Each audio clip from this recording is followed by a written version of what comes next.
Hello London, it's RezenatorZen here. This video I'm going to talk about the differences. Well, I've already done a video, but I'm going to talk about people's perceptions of the graphic novel versus the movie. And in doing so, I'll restate some of the points I've done in my other videos concerning V for Vendetta, the graphic novel, and the movie. People say that they like the movie better than the graphic novel. There's one person in particular who said that it might be because they saw the movie before they read the graphic novel, which is understandable. I could see where someone would like the movie better if they saw the movie first and then saw the graphic novel and stuff like that. But the movie really is simplified, and so many things have been changed in the movie that it's really not the same beast. This really fleshes out the characters more, and you feel more for the characters. And in the graphic novel, some of the people in this, like, as Alan Moore puts it, the Nazis, who are the fascists in V for Vendetta, in the graphic novel, you can identify with some of them. You can see why some of them would join the party and how some of them could become what they became. And some of them are just evil people. In the movie, they really made it more black and white. They really made it less ambiguous. They told you the government's bad, V is good. Even though he's doing bad things, he's still good. And in this, his motives for the killings and all of this are really just because he's getting back at the people for doing the things that he did. And he also wants anarchy. And strong note, chaos is not anarchy, and anarchy is not chaos. They are similar, but they're not the same. Now, Alan Moore is a confessed anarchist, and a lot of his works, like V for Vendetta, Watchmen, and The Killing Joke, just to name a few, all really deal with different things. This deals with how a totalitarian state could come about and how people just go along with it.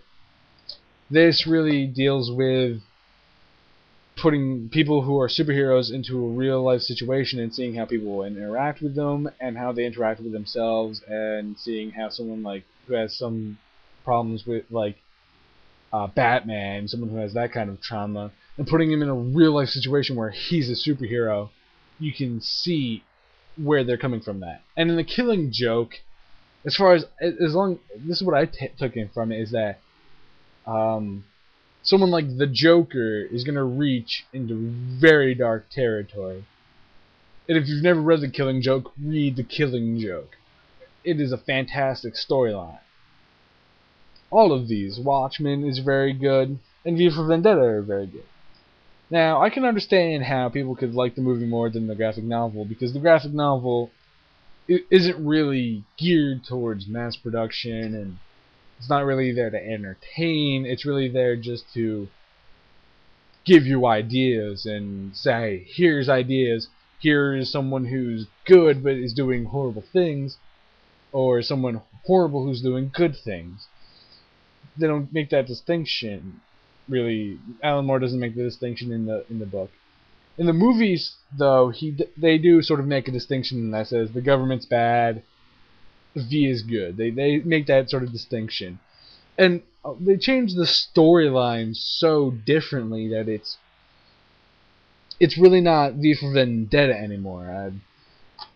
It's got the basic components, but some of the main things are different. In the graphic novel, Evie is a 16-year-old prostitute who was trying to make money to get by. In the movie, she is someone who works at the radio station and therefore could have some reason for hating them and stuff like that. And she changes more in the graphic novel than she does in the movie. In the movie, she goes from someone who has doubts about the government to a full-fledged revolutionary and loves V and all of this things. In the graphic novel, she really is wary of she's wary of the government, but she's accepted the government. She's not questioning the government. But when she gets taken by V and is taken under his wing, he begins to change her perception of the government and just makes her a mirror image of him. I mean, he does the same things that were done to him in the prison camps and changes Evie into V. And what I liked about the graphic novel more than the movie is that in the movie people know that V's dead. They know he's dead. In this, Evie takes his banner and continues on and says that I am V. Reports of my death are premature, and really leads the people into anarchy or some form of lenient government, which anarchy is self-rule. Anything else is really just strict, rigid rule, no matter what you say. I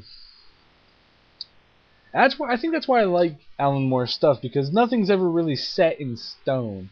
In the graphic novel, there are people who are evil, that are genuinely evil, that you see as evil. But there are also a lot of people that you can see that, oh, they became this way because of so many things that were going on in the world, and this seemed like the safest bet to join this party and become like this. But they slowly became mindless zombies that just would follow the government no matter how big the bullshit story that they were doing, and all of that. But I like that in Alan Moore's things, because there's a lot of ambiguity in Alan Moore's things. And there's a lot discussed in Alan Moore's thing. And I think really that the graphic novel is for people who want to think about government and really want to think about their role in their lives, and how much that the government has taken from them or has claimed to be in the best interest of people but really isn't. I mean, this is really for someone who really wants to read and think. This is just for someone who wants to be entertained, and this is really for someone who wants to think about what would heroes really be like. This gives a good barometer of like what would happen if you put a hero in a real situation. But I can understand why people would like the movie better than the graphic novel. I'm one of the people that saw the movie, then read the graphic novel, and liked the graphic novel better. It's an awesome movie. It's well acted, but this is thought-provoking. Okay? So, if I find those people talking about the differences and why they don't like the graphic novel as much as they like the movie, I'll post them in the annotations, put the links in the description, because I think it's really cool to hear them talk about that. I'll do another video today, but for now, peace out. And V is for Vendetta. Alright, peace out.